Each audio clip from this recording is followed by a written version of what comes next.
nawala yung recording. Nasaan na tayo? Continue natin. Saan ako yun? 15? Saan na ba yun?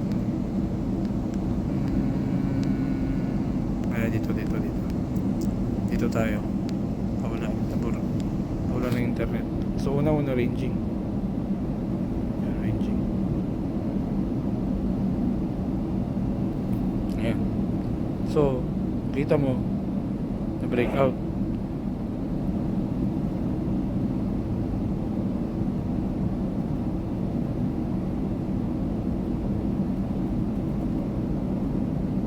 Sasama mo nyo yung last week to week, sasama yan.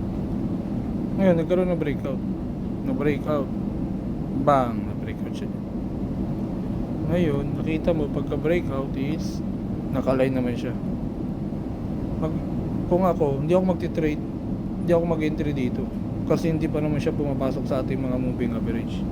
Dito ako mag-entry, mag-aabang ako dyan. Lagi kong abangan yung pagpasok niyan sa moving average. So kung ako, dito ako mag-entry. Yan. Entry ka lang dyan. Entry. Once na mag-touch sa 20, mag-entry ka na. Kung papasok pa siya dito, mas mag-entry ka pa rin. The target profit is yung previous na low. Previous low. So lang or 20 to 30 pips nga lang pwede na eh. Hindi na masama.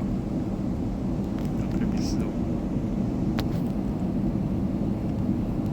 So hanap tayo pag example. So sa buy naman ganoon din.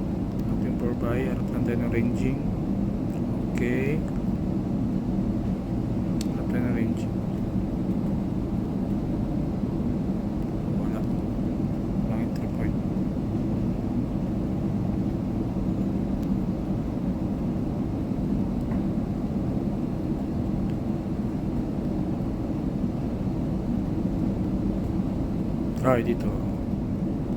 Dito talo ka kasi na-break yung EMA 50 ng body, pero yung 200 hindi naman na-break. Pero kung susundin mo yung strategy na pag na-break yung EMA 50, cut loss ka na dyan, pero sayang, di ba? Pero dito, pagdating naman dito sa area na to, ayan, buy,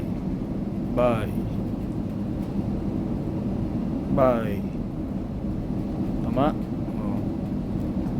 buy,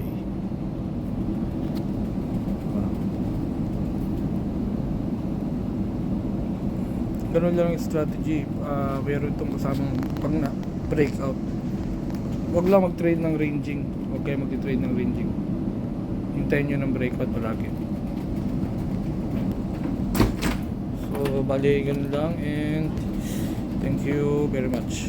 Yun lang ang paggamit ng moving average. Kung lalagyan nyo ng oscillator, pwede lagyan kayo ng RSI or stochastic. Ito kasi RSI natin, RSI Relative Strength Index 7 ang ko dito. Set 7 ang akin. Setting ko. Period number 7. Ang rules niyan, mag-entry ka ng sell dito, pero dapat yung RSI is below 70. Ayan, below 70. Yung tipong nakapasok na siya sa 70-30. Mag-entry ka ng buy. Kung buy naman, mag-entry ka kung ang RSI, iba dito, mag-entry ka ng buy, tapos ang RSI mo is nasa ibabaw na ng 30. Huwag yung masyadong overbought. Baka may time kasi na nakaka-break out. Yung minsan kasi iba ginagawa dito, magbabuy, pero may time na yung market, kahit nakabuy ka na dyan, nakita mo na yung RSI dito, yung market nag-stay pa rin pababa ng pababa. So talo na, di ba? The best at the safe paggamit ng RSI is yung, kung nakita mo yan, example dyan, make sure na yung kari size na sa ibabaw na ng 70 na sa ibabaw. Pasok na siya dito sa ibabaw.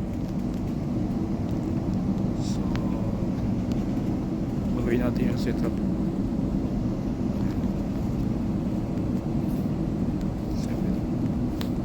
Ayan. Ganyan lang.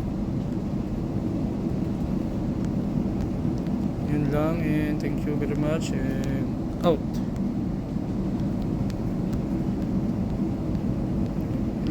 Yun lang ang paggamit ng moving average strategy.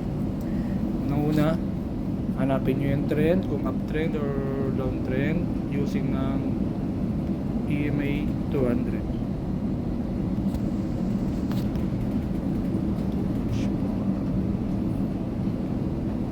Yun lang, and thank you very much.